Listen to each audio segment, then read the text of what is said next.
Hello everyone, welcome to G centric. और finally GATE 2025 का exam, जितने भी 3 जो हमारी मेन ब्रांचेस है उन स्टूडेंट्स ने अपना गेट 2025 का एग्जाम लिख लिया होगा। लिखने के बाद सबके मन में कुछ न कुछ चल रहा होगा। आपके मन के अंदर बहुत सारा समंदर में जो हिचकोले आते हैं ना, उस तरीके के थॉट्स आ रहे होंगे, मैं जानता हूं। इसीलिए मैं इमीडिएटली आपको, इलेक्ट्रिकल का पेपर बहुत पहले हो गया था, बट इस बीच में मैंने कभी भी आपको स्ट्रेटेजी आगे की प्लानिंग नहीं बताई।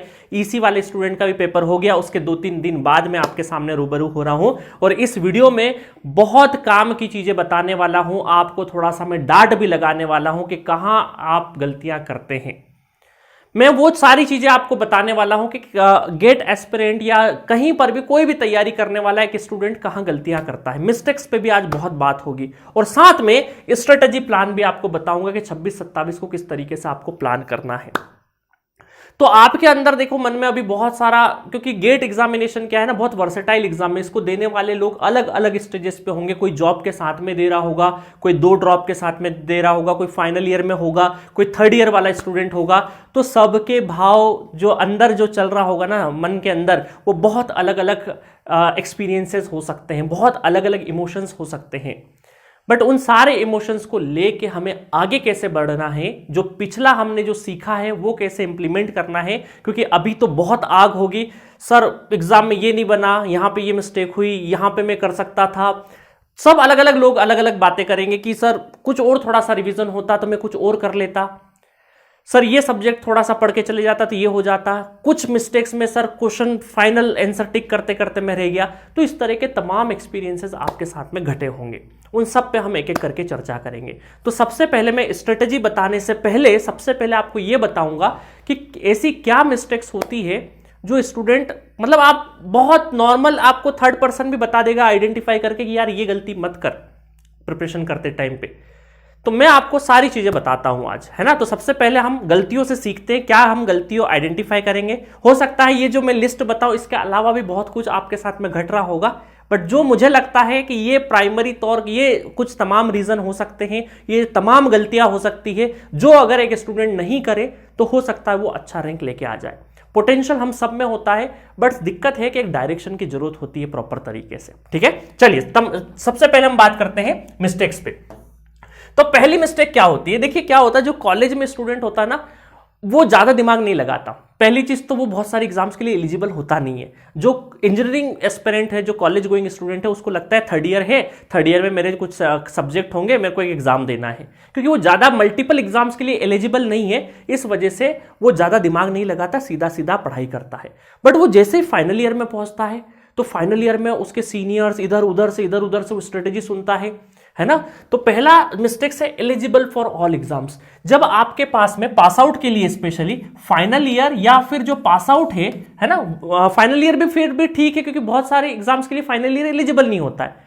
बट पास आउट तो क्या होता है, हर एग्जाम के लिए जो भी टेक्निकल जोन में होगी वो सारे एग्जाम्स के लिए एलिजिबल होता है। इवन वो बहुत सारे नॉन टेक्निकल एग्जाम्स के लिए भी एलिजिबल होता है जहां पे सिर्फ ग्रेजुएशन चाहिए, जैसे एसएससी सीजीएल हो गए, बहुत सारे ऐसे तमाम एग्जाम में जहां सिर्फ ग्रेजुएशन की नीड है, तो उसके सामने मल्टीपल ऑप्शंस खुलते हैं।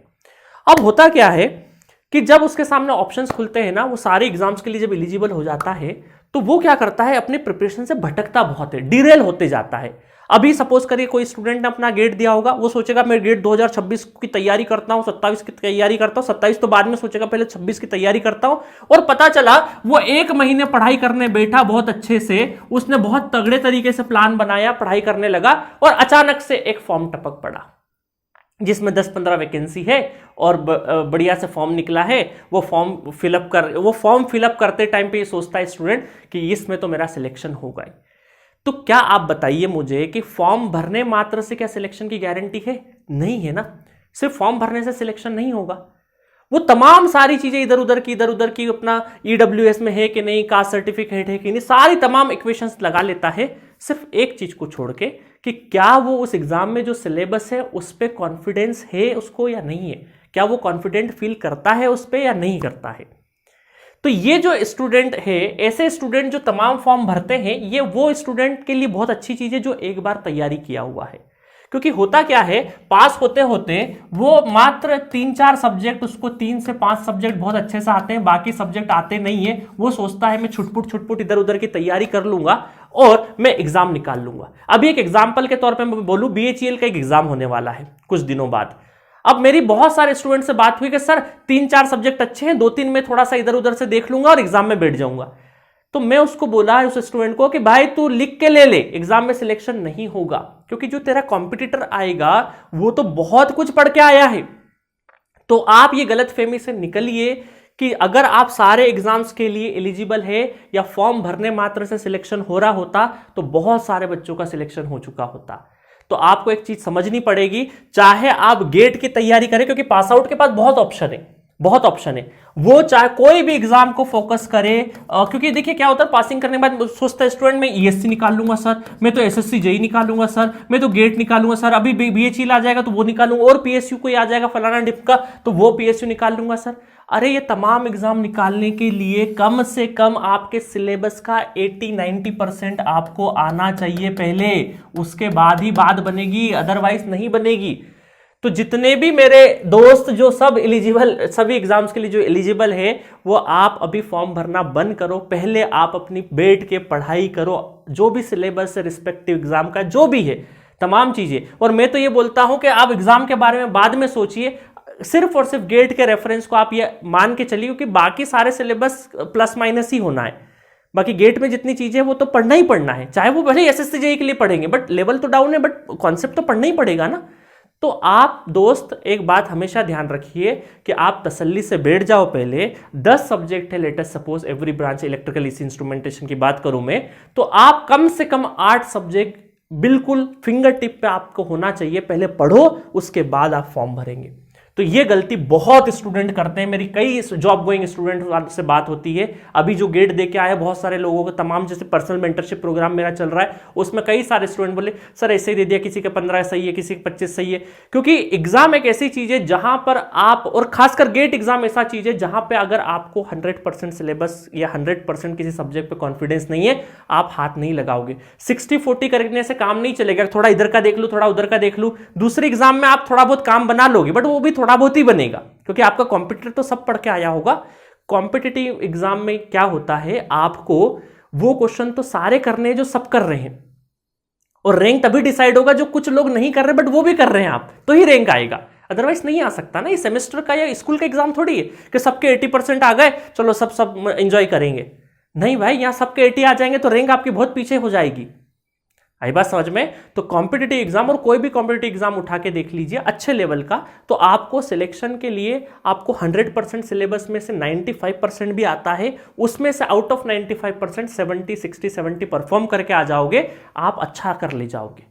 तो कोई भी एग्जाम, कोई भी PSU कुछ भी निकालना है तो मेरे दोस्त सबसे पहले 8-10 सब्जेक्ट कायदे से पढ़ लो। चलो सेकेंड मिस्टेक पे आते हैं, रैंडम स्टडी।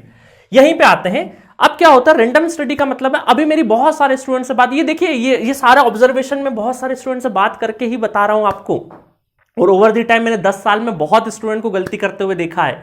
तो रैंडम स्टडी का मतलब क्या है कि सपोज करो अभी उसको नेटवर्क पढ़ना है, नेटवर्क पढ़ते पढ़ते उसका मन किया सर बोरियत हो रहा है, अब थोड़ा एक काम करता हूं, नेटवर्क बहुत मोनोटोनस हो गई स्टडी, एक कंट्रोल का भी कोई टॉपिक उठा के देख लेता हूं।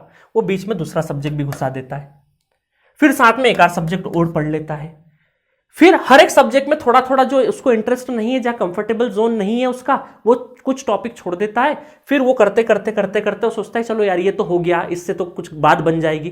बट मेरे दोस्त 80% भी अगर 70-80% सब्जेक्ट अगर करके जा रहे हो, तो ये जो 20-30% का आपके दिमाग में साइकोलॉजिकल ये है ना कि मैंने नहीं किया है, तो इस चक्कर में आप एग्जामिनेशन हॉल में क्वेश्चन भी नहीं रीड करते हो, ये फील किया होगा आपने। और मैं ताजा ताजा अभी इसलिए बता रहा हूं क्योंकि अभी ताजा ताजा आप एग्जाम लिख के आए हो, ठीक है। तो ये रैंडम स्टडी बंद करो, आप कहीं से भी कुछ भी नहीं पढ़ो, क्योंकि यहां पर बात आपको जो अच्छा लग रहा है उसकी नहीं है, क्या आपके लिए अच्छा है एग्जामिनेशन में वो आपको करना पड़ेगा। आपको मन भा रहा है कि मैं ये पढ़ लूं, उससे काम नहीं बनेगा।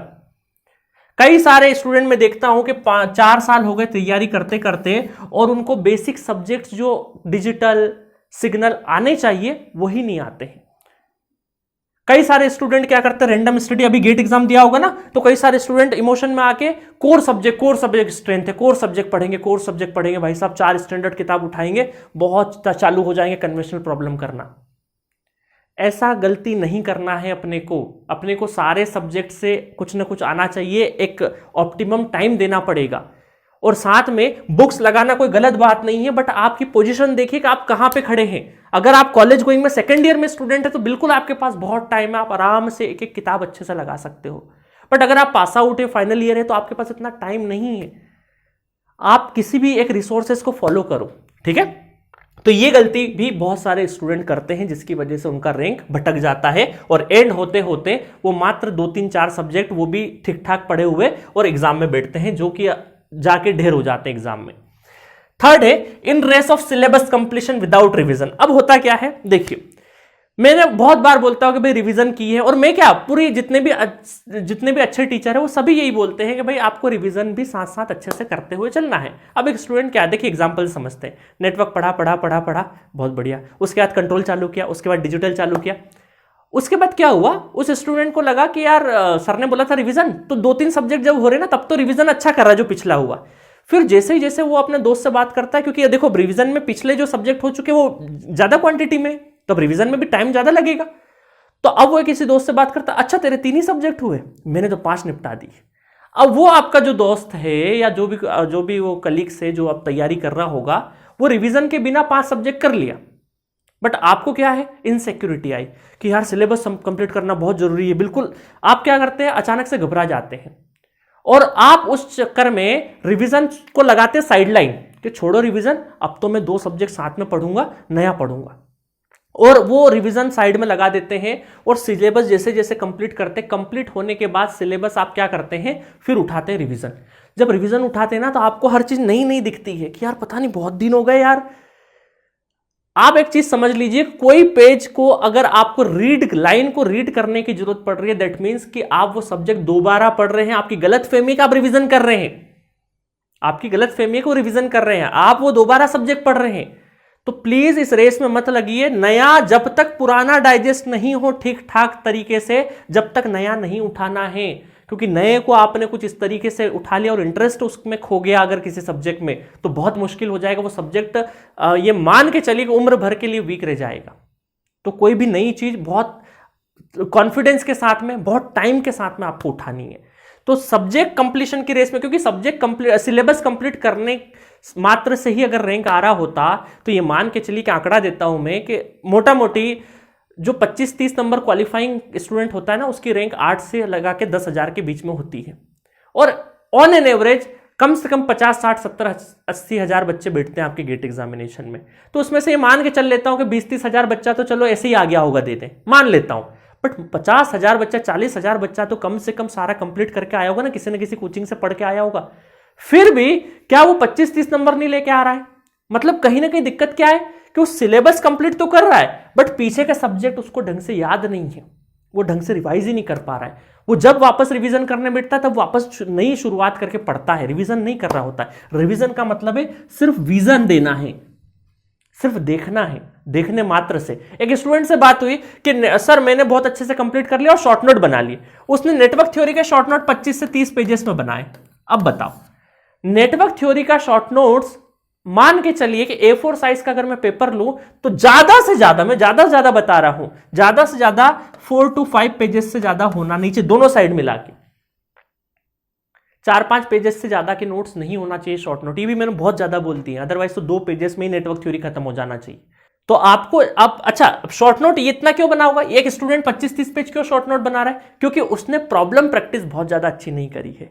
आप शॉर्ट नोट, एक टॉपिक कंप्लीट हुआ और फिर शॉर्ट नोट बना लिया, नहीं। शॉर्ट नोट आपको तब बनाना है जब पूरा सब्जेक्ट कंप्लीट कर लो, उसके 400-500 न्यूमेरिकल लगा लो, उसके बाद फिर शॉर्ट नोट लगाने बैठो। शॉर्ट नोट में सिर्फ वही चीज लिखना जो न्यूमेरिकल करने के लिए काम आए, ठीक है। चलिए नेक्स्ट है आपका मल्टीपल सोर्सेस। कई सारे स्टूडेंट क्या करते हैं, मल्टीपल सोर्सेस पढ़ने लग जाते हैं। आज इस टीचर से पढ़ लिया, कल उस टीचर से पढ़ लिया। 2 मिनट, मेरी डॉटर आ गई है। बोलो हाय, बोलो हाय, हाय, नमस्ते कर लो। नमस्ते कर दिया? क्या कर रहे हो आप? पापा क्या कर रहे हैं? पढ़ाई कर रहे हैं, है ना? हेलो बोल दो सबको।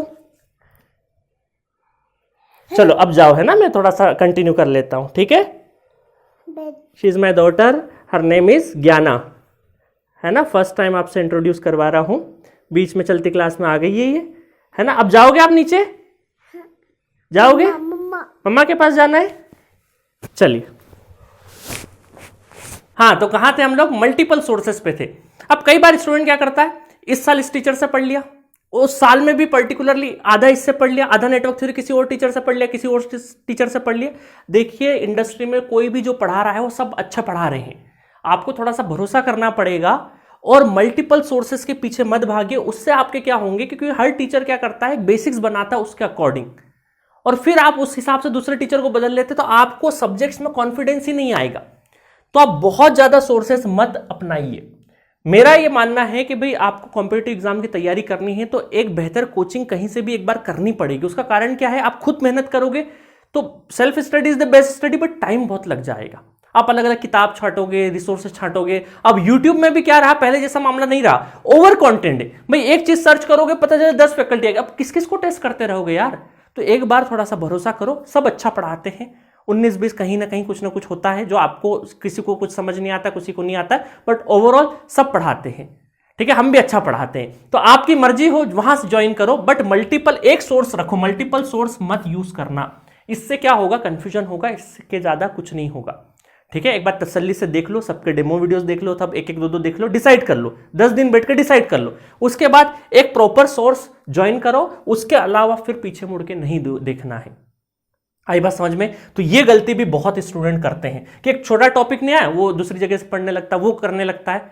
हाँ, मैं ये मानता हूं कि जब पूरी प्रिपरेशन हो जाए उसके बाद थोड़ा थोड़ा चंक आप कहीं कहीं से ले सकते हो, अदरवाइज उसके पहले नहीं करना है ये सब चीजें, ठीक है? नेक्स्ट है आपका मिसमैनेजमेंट ऑफ लास्ट 2 मंथ। आखिरी के 2 महीने में बहुत मिसमैनेजमेंट होता है। आखिरी के 2 महीने में सबसे बड़ी चीज होती है, जो 3rd ईयर और फाइनल ईयर स्टूडेंट होता है उसका एक सेमेस्टर एग्जाम आता है, और वो सेमेस्टर एग्जाम में ये मान के चलिए कि जितने भी कॉलेज के मैं अगर एस्पिरेंट लूं, उसमें से 50% तो हार मान लेते कि भाई अब गेट हमसे नहीं हो रहा है।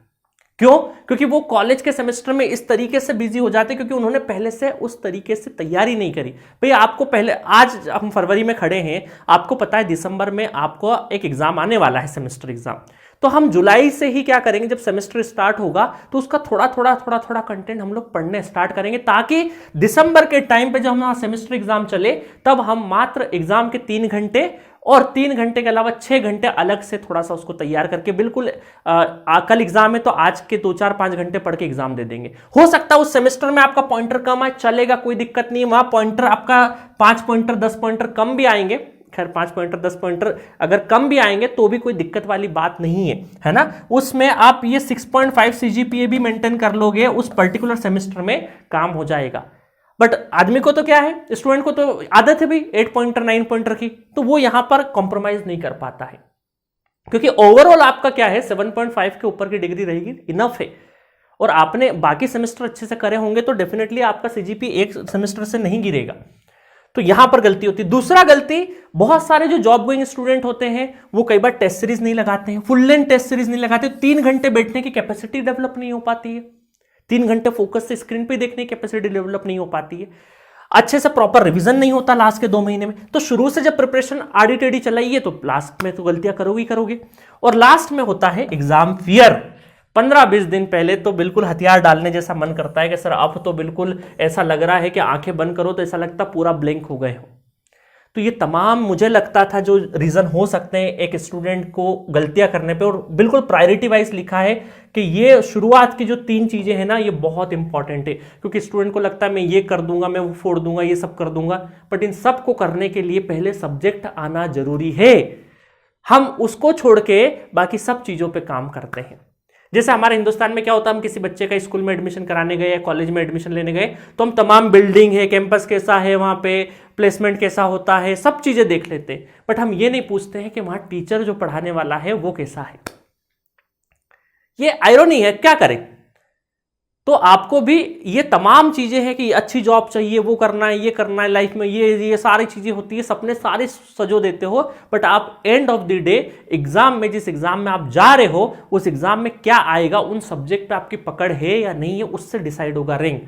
इमोशन से एग्जाम नहीं निकलेगा, कितना ही मोटिवेट हो जाओ, मेरी बातें अभी सुन के बहुत मोटिवेट हो जाओगे, जब तक आप काम नहीं करोगे, जब तक सिलेक्शन नहीं होगा। तो ये थी तमाम मिस्टेक्स। अब इससे आगे बढ़ो, जिंदगी बहुत लंबी है, कोई बात नहीं है। और एक चीज मैं हमेशा बोलूंगा कि कभी भी लेट नहीं होता है। आप इंजीनियरिंग करने के बाद 2 साल या 3 साल अपनी जिंदगी को बेहतर बनाने में लगा दोगे, अगर एक डायरेक्शन में लगाओगे तो आप डेफिनेटली अच्छी जगह पहुंच जाओगे, बट टाइम चाहिएगा, क्योंकि हिंदुस्तान में इतना कंपटीशन है कि आपको इंजीनियरिंग के बाद 1 से 2 साल आपको लगाने पड़ेंगे। और ये 1-2 साल लगाते टाइम पे बिल्कुल ऐसा मत सोचना कि आप बहुत लेट हो गए हो, क्योंकि अभी मैं जिन स्टूडेंट्स को ओवर द टाइम देखता हूं 4-4, 5-5 साल लगे रहे फिर जाके सक्सेस मिली, बट वो 5 साल इसलिए होता है क्योंकि बीच बीच में उन्होंने रास्ते बदले।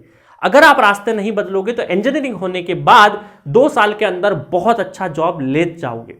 एक जॉब आएगा, फिर धीरे धीरे दूसरा आएगा, तीसरा आएगा, तो आप मन मुताबिक जगह अपनी पहुंच जाओगे। ठीक है गाइस, तो इस तरीके से फॉलो करना। अब आते हैं सीक्वेंस पे कि ये जो इनकी रेमेडीज क्या है। तो सबसे पहले बात करते हैं हम लोग कि भाई ये है जर्नी आपकी। फरवरी से आप अब फ्रेश स्टार्ट करते हो अपना, आधा फरवरी बीत चुका है, यहां से अब अपना स्टार्ट लेते हो, तो ये मान के चलो कि 30 सितंबर या 30 अक्टूबर, डिपेंडिंग कि कौन सा स्टूडेंट है। कॉलेज गोइंग स्टूडेंट उसके पास थोड़ा टाइम कम रहेगा तो 30 अक्टूबर, और जिसके पास टाइम है भरपूर तरीके से 30 सितंबर, दोनों चलेगा। 30 सितंबर, 15 अक्टूबर, 30 अक्टूबर तक आपका सिलेबस 80% सिलेबस आपका फिनिश हो जाना चाहिए। अब ये 80% कौन सा है अभी बताऊंगा, तीनों ब्रांच के लिए बताऊंगा। और उसके बाद फिर यहां पर हम टेस्ट को इंट्रोड्यूस करेंगे, हमारी टेस्ट सीरीज लगाना स्टार्ट करेंगे धीरे धीरे। और रेप्यूटेड टेस्ट सीरीज जो मैडिज या एस एकेडमी, 2 जो बेहतरीन इंस्टीट्यूट है इंडिया के, उनकी टेस्ट सीरीज, क्योंकि उनका लंबा अनुभव है, 25 साल का अनुभव है हम टेस्ट सीरीज में, तो उनकी ही टेस्ट सीरीज हम लोग लगाएंगे। और उस टेस्ट में क्या होगा, टेस्ट में आप धीरे धीरे धीरे एक एक सब्जेक्ट को लेते जाएंगे, और प्लस इसमें 80% प्लस रिवीजन भी आपको साथ साथ खत्म करना है। ऐसा नहीं कि रिवीजन अलग से चल रहा है, मतलब ये मान के चलिए कि नेटवर्क, कंट्रोल, डिजिटल नया नया जैसे लेते जा रहे हो तो पुराने वाले को आधा घंटा 45 मिनट का टाइम देते जाओगे। ऑलरेडी मैं रिवीजन के ऊपर वीडियो बना चुका हूं, जिसको भी चाहिए जी सेंटर के आपके चैट बॉक्स पे लिंक पे या कमेंट बॉक्स में पूछ लेना, लिंक डाल देंगे आपको कि कैसे रिवीजन करना है ना। तो विथ रिवीजन खत्म करने की बात कर रहा हूं मैं। और जब टेस्ट के साथ में फिर जो बचा हुआ पोर्शन रहेगा 20%, उसको साथ साथ में हम चलाएंगे और प्लस रिवीजन करेंगे, हमारी मिस्टेक्स को आइडेंटिफाई करेंगे, पूरा डायग्नोसिस करेंगे और फाइनल एग्जाम में हम बैठेंगे। लेवल इस तरीके का होना चाहिए कि फाइनल एग्जाम के भी अगर आप 15 दिन पहले पढ़ाई छोड़ दो तो भी आपके रिजल्ट पे कोई फर्क नहीं आना चाहिए, आपको फिंगर टिप पे याद होना चाहिए। और ये होता है, पॉसिबल है, ऐसा नहीं कि सिर्फ थ्योरेटिकल है, चीजें होती है। रिवीजन को आप सब्जेक्ट के साथ में कंटिन्यूशन में रखोगे, मतलब अगर एक सब्जेक्ट आज कंप्लीट हुआ है तो वो सब्जेक्ट का कुछ हिस्सा जब तक एग्जाम नहीं हो जाए, जब तक हम कुछ ना कुछ उसका पोर्शन पढ़ेंगे, रोज टच में रखेंगे, कभी पुराना ही नहीं होने देंगे। वो सब्जेक्ट हमारा कभी पुराना होने ही नहीं देंगे, तो भूलने का चांस ही नहीं बनेगा आपका। आई बात समझ में।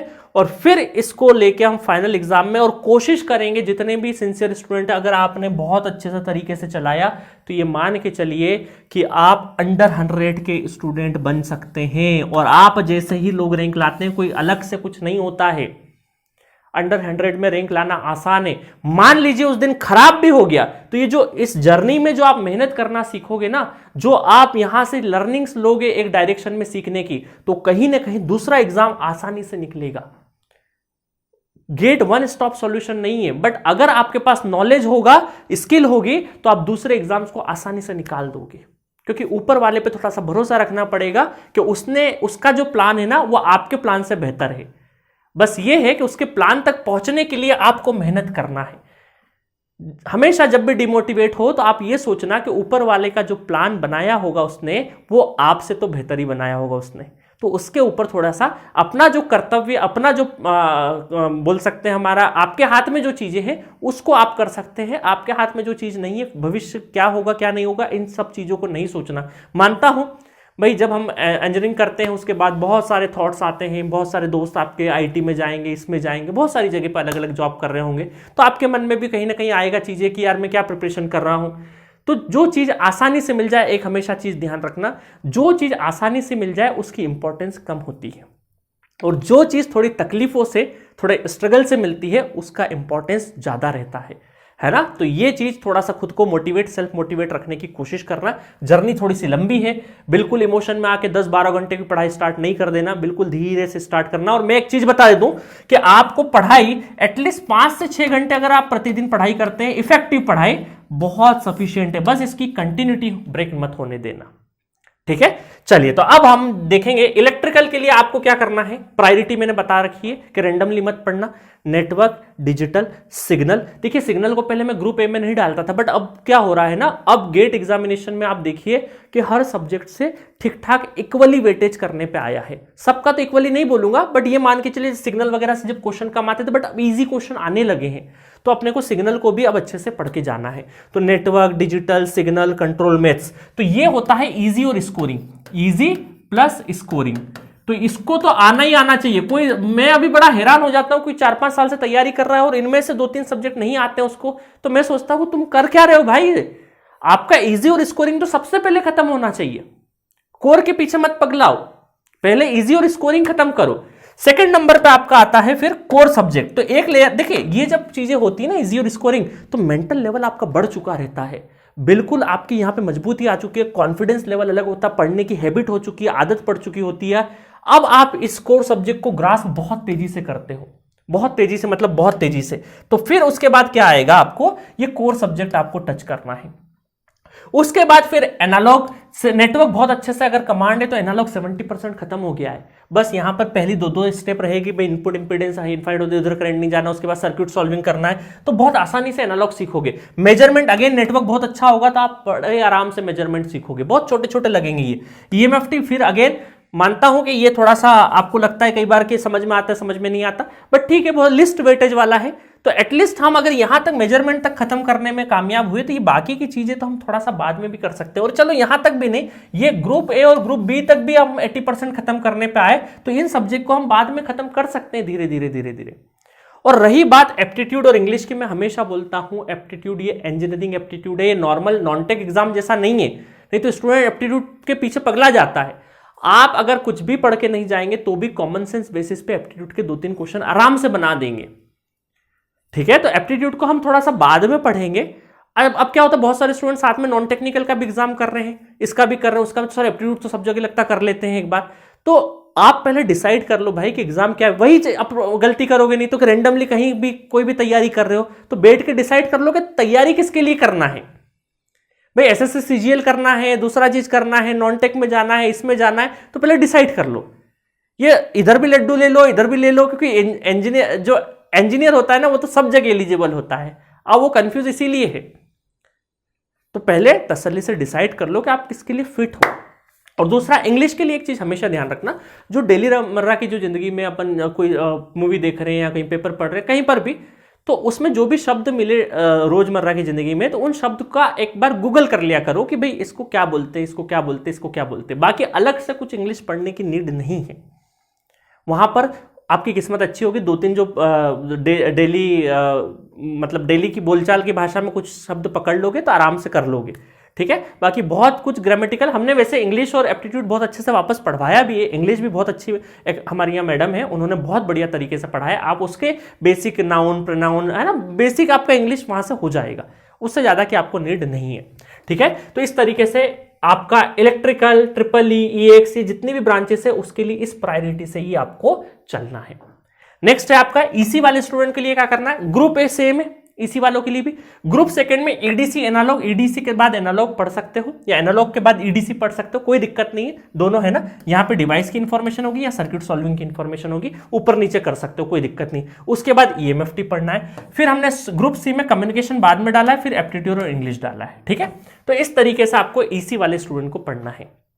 आई बात समझ में। ये ग्रुप अगेन इजी और स्कोरिंग होता है, यहां से सिग्नल खासकर बहुत इंपॉर्टेंट है। और ब्रिज किशोर सर ने इतना ट्रमेंडस सिग्नल एंड सिस्टम पढ़ाया, मजा आ जाएगा। मुझे कुछ सिग्नल के कुछ टॉपिक की जरूरत पड़ रही थी एक जगह के लिए, तो उस सिग्नल्स के टॉपिक मैंने कुछ पढ़े, एक किताब के लिए रिव्यू मुझे करना था, तो वो मैंने जब ब्रिज किशोर सर के लेक्चर देखे ना तो मैं बड़ा मेस्मराइज हो गया कि यार क्या पढ़ाया है बंदे ने। तो आप जाके डेफिनेटली एक्सप्लोर करना, बहुत बढ़िया तरीके से सर ने पढ़ाया। ठीक है, चलिए, तो इसी के प्रायोरिटी इस तरीके से आपको करना था। नेक्स्ट है इंस्ट्रूमेंटेशन वाले स्टूडेंट। इंस्ट्रूमेंटेशन वालों के लिए अगेन ग्रुप ए क्या है, कॉमन है, इसी तरीके से आपको तैयारी करना है। अब सबसे बड़ा सिलेबस इंस्ट्रूमेंटेशन का हो गया है जब से 2021 गेट से सिलेबस चेंज हुआ ना, उसके बाद से। ठीक है, तो उसके बाद बी में एनालॉग, मेजरमेंट और सेंसर, जो इंडस्ट्रियल इंस्ट्रूमेंटेशन भी बोलते हैं, तो ये बहुत बढ़िया तरीके से इसके पाटीदार सर ने पढ़ाया। मेजरमेंट बहुत बढ़िया पढ़ाया, बृजकिशोर सर ने एनालॉग बहुत तगड़ा पढ़ाया है। उसके बाद सी में आपको ऑप्टिकल, कम्युनिकेशन, ये बहुत छोटे छोटे टॉपिक्स है, आराम से हो जाएंगे। और मशीन जो नया ऐड हुआ है जिसमें मैंने आपको पढ़ाया है बहुत बढ़िया तरीके से, वो आप करके चले जाना। उसके बाद डी में इलेक्ट्रिसिटी एंड मैग्नेटिज्म, ये ईएमएफटी का ही पार्ट है बट यहाँ पे इलेक्ट्रिसिटी एंड मैग्नेटिज्म के नाम से है। माइक्रो प्रोसेसर, उसके बाद aptitude and English. Micro processor की जो फैकल्टी है ना, पीयूष सर, उन्होंने क्या पढ़ाया है माइक्रो प्रोसेसर, एक बार आप पढ़ के जरूर देखना, बहुत मजा आ जाएगा। हमारे यहाँ पे जी सेंट्रिक पे जितने भी टीचर्स लाए हैं वो एक्सपीरियंस टीचर है और उन्होंने सब्जेक्ट को बहुत आसान भाषा में पढ़ाया है। ठीक है, बस दिक्कत ये है कि भाई पढ़ने वाला चाहिए। अच्छा, अब ये पर्सनल मेंटरशिप प्रोग्राम में एक चला रहा हूं जिसमें बहुत सारे स्टूडेंट ने एनरोल कर लिया है, खासकर इलेक्ट्रिकल वाले आ चुके हैं, इसी वाले भी अब जैसे जैसे जुड़ रहे हैं। तो इस प्रोग्राम की इंफॉर्मेशन डिटेल वीडियो आप देख सकते हो, मैं डिस्क्रिप्शन बॉक्स में भी डाल दूंगा, कमेंट बॉक्स में भी डाल दूंगा। इसमें मैं क्या करवाने वाला हूं, इसका क्या पर्पस है, तो मैं प्रॉपर तरीके से एक शॉर्ट इन्फॉर्मेशन दूं इस प्रोग्राम की। तो मैं कुछ पैसे लेता हूं, पैसे के नाम पे मैं लेता हूं 500 रुपये महीना, है ना, और जो 6 महीना का देना चाहे तो 2500 दे सकता है, और साल भर का देना चाहे 5000 ले सकता है। ठीक है, ये चाहे स्टूडेंट कहीं का भी हो, जी सेंट्रिक का हो, किसी अदर कोचिंग का हो। अगर किसी स्टूडेंट को लगता है यार मैं अपने हिसाब से टाइम टेबल सेट नहीं कर पा रहा हूं, या मैं अपने हिसाब से अपनी पढ़ाई को ड्राइव नहीं कर पा रहा हूं, कोई ना कोई एक्सटर्नल मीडियम चाहिए, तो मैंने क्या किया है, एक प्रोग्राम लॉन्च किया है, मैं अपने हिसाब से चलाऊंगा, फिर मैं आपकी नहीं चलने दूंगा। मैं डांटूंगा भी आपको, और आपको हर हफ्ते एक टारगेट सेट करके दूंगा, और आपको हर हफ्ते एक मीटिंग करूंगा। मतलब महीने में मैं 4 मीटिंग करूंगा और आपकी प्रोग्रेस रिपोर्ट जानूंगा। जहां गलती होगी, सपोज करो 1-2 हफ्ते में आपने कुछ गड़बड़ करी पढ़ने में, तो उसी को हम 3rd हफ्ते में सुधार देंगे। ऐसा नहीं हो पता चले 2 महीने तक गलती करते जा रहे हो, फिर समझ पड़ रही है। तो ये मेंटरशिप प्रोग्राम है, मैं अपना टाइम दे रहा हूं, और इसमें वही लोग आना जो सिंसियरली डांट खाने के लिए तैयार है, जिनको मैं बहुत अच्छे से, मैं चाहता हूं इस प्रोग्राम में मैं जितने भी स्टूडेंट को ट्रेनिंग दूं, एटलीस्ट वो अंडर 500 की रैंक आराम से लेके आए, है ना, क्योंकि जितनी भी चीजें हैं अभी तक तो सर, और ऐसे स्टूडेंट, अच्छा बहुत सारे स्टूडेंट पूछते हैं सर हम ज्वाइन करें नहीं करें, तो पहले तो वीडियो देखना, पर्पस जानना पहले तो। दूसरा है कि अगर आप खुद से अपना डिसिप्लिन नहीं मेंटेन कर पा रहे हो, देन यह प्रोग्राम आपके लिए बहुत बेनिफिशियल है ना। इसका किसी कोर्स से लेना देना नहीं कि जी सेंट्रिक से ही पढ़ना है या नहीं पढ़ना है, किसी भी टीचर से पढ़ो, कुछ भी पढ़ो, that is independent, it's my personal program. ठीक है, आपको कैसे ज्वाइन करना है, क्या करना है, ये व्हाट्सएप कर देना, है ना। बट ये वीडियो जरूर देखना, डिटेल वीडियो जरूर पहले देखना है। टीम हम पहले आपको पेमेंट डिटेल बाद में भेजते हैं, पहले बोलते हैं कि वो डिटेल वीडियो देखा है कि नहीं देखा है, क्योंकि पर्पस जब तक नहीं जानोगे, चीजें नहीं जानोगे तो नहीं चीज कर पाओगे। ठीक है, नेक्स्ट है जी सेंट्रिक ऐप पे डाउनलोड जी सेंट्रिक ऐप कर सकते हो प्ले स्टोर पे जाके। iOS यूजर जितने भी है वो माई कोचिंग डाउनलोड करना, my coaching app by apex, उसमें ORG ID डाल देना, ORG ID आईफोन यूजर के लिए 7306329। ठीक है, और पासवर्ड, कोई भी दिक्कत हो तो व्हाट्सएप कर देना, है ना, कुछ भी दिक्कत हो तो व्हाट्सएप कर देना, तो टीम आपकी हेल्प कर देगी। ठीक है, मेगा ऑफर चल रहा है, साल में एक सबसे बड़ा ऑफर देते हैं गेट एग्जामिनेशन के बाद तक, जो कि 20 फरवरी तक चलेगा। 20 फरवरी आखिरी डेट है। जितने भी हमारे 1000 रुपए के कोर्सेस है उस पर हम लोग 40% डिस्काउंट दे रहे हैं फ्लैट, और 1000 रुपए से अंदर वाले जितने सब्जेक्ट है उस पर हम लोग 50% फ्लैट दे रहे हैं। बाकी इस वीडियो में मैं बहुत ज्यादा डिटेल में उन चीजों के बारे में बात नहीं कर रहा हूं, क्योंकि मेरा मेन मकसद था कि आपको आगे बढ़ाना, कि गेट 2026-2027 के लिए अब जो टाइम है, देखिए अब रिलैक्स होने का समय नहीं है। दिन, हफ्ते, महीने, साल में कब चेंज होगा आपको पता नहीं लगेगा। तो आज राइट टाइम है, आज से प्रिपरेशन स्टार्ट करोगे। मैं वीडियो फिर बनाऊंगा, जून में भी बनाऊंगा, जुलाई में बनाऊंगा, अगस्त में बनाऊंगा कि भाई 6 महीने बचे हैं पढ़ लो बेटा, 8 महीने बचे हैं पढ़ लो, 4 महीने बचे हैं, 3 महीने बचे हैं। बट मैं हर वीडियो में एक चीज हमेशा बोलते जाऊंगा कि अब वो वाली बात नहीं रहेगी जो फरवरी में आप स्टार्ट कर सकते थे, क्योंकि आज आपके पास लॉट ऑफ टाइम है कि फरवरी से लगा के आप अपने मकसद तक पहुंच सकते हैं। 1 या 2 साल अपनी जिंदगी के लिए दे दो, बेहतर कर लोगे। नहीं तो क्या है कि जिंदगी आसान नहीं है, पैसा कमाना आसान नहीं है। थोड़ा अपने लिए, दूसरों को टाइम देना बंद कर दो, अपने लिए टाइम दे लो 1 या 2 साल, आप जिंदगी में बहुत अच्छी जगह पहुंच जाएंगे। और कभी भी लेट नहीं होता है। कोई स्टूडेंट सोच रहा है मैं 4 साल से क्या कर रहा हूं, भाई तू 1 साल लगा लेगा ना, तो 4 साल की गलती माफ हो जाएगी, बट वो सिस्टमेटिक तरीके से लगा लो। ठीक है गाइस, तो बस इतना ही, बड़ी बड़ी बातें हो गई है बहुत, जाके तैयारी करो, क्योंकि आपके जो इमोशंस है ना, ये एक्शन में शो होना चाहिए, है ना। Show your emotions in your actions. जब तक आप एक्शंस नहीं करोगे, जब तक आप पढ़ाई नहीं करोगे, कितना भी मोटिवेट हो जाओ, अगेन मैं एक चीज बोलता हूं कि मोटिवेशन एक कड़वी दवाई है, जो बार बार लोगे तो असर करना बंद कर जाएगी। ठीक है, तो हर बार मोटिवेशन के लिए कोई वीडियो देखने की जरूरत नहीं है, आपके अंदर की आग होनी चाहिए। और मैं एक चीज बोलता हूं कि अगर आप कायदे से 1 हफ्ते 2 हफ्ते 3 हफ्ते की पढ़ाई करने लग जाओगे ना, एक बार वो जो चक्का है वो चलाने लग जाओगे, वो शुरुआत के इनर्शिया ही ब्रेक करना है, उसके बाद तो मोमेंटम से प्रिपरेशन चलेगी आपकी। ठीक है, तो मेरी तरफ से पूरी शुभकामनाएं आपको। आप अगले 1 साल 2 साल जहां पर भी पहुंचना चाहिए, मेरी जिस भी तरीके से हेल्प की जरूरत हो आपको, मैं हमेशा तत्पर हूं। जी सेंट्रिक ऐप के चैट बॉक्स पर आप डालिएगा, जी सेंट्रिक पे अमेजिंग कोर्सेस है, उसको बार बार मुझे दोहराने की जरूरत नहीं है, जाके पढ़िए मस्ती से, बहुत इंजॉय करेंगे आप पूरे कंटेंट को, और अच्छे से एग्जाम निकालिए, बिल्कुल इंजॉय करते हुए, एकदम फाइटर की जैसे आपको तैयारी करना है। ऐसा नहीं कि बैठे हैं बस तैयारी कर रहे हैं, बिल्कुल थोड़ा सा अलर्ट होके, अलग थोड़ा सा एक आग के साथ में आपको तैयारी करना है। ठीक है गाइस, ऑल द बेस्ट। मुझे पूरी उम्मीद है, बिल्कुल डिप्रेस नहीं होना। खराब पेपर गया था, कुछ भी हुआ था, जो हो चुका उसको नहीं बदला जा सकता है। आज पे फोकस करो, कल अपने आप बदलेगा। Okay, thank you so much.